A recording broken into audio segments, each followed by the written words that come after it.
How to set up scheduled tasks in Plesk.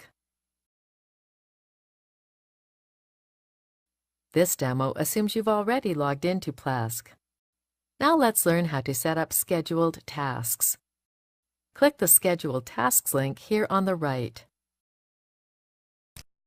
Before adding a task, let's click Settings. Set your time zone, then click OK. Now let's create the task. Click Add Task.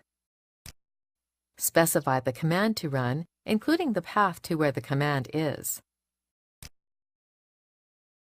Then specify when and how often you want the task to run. Enter a description. Then specify how often and who to send notifications to. When ready, click OK. That's it!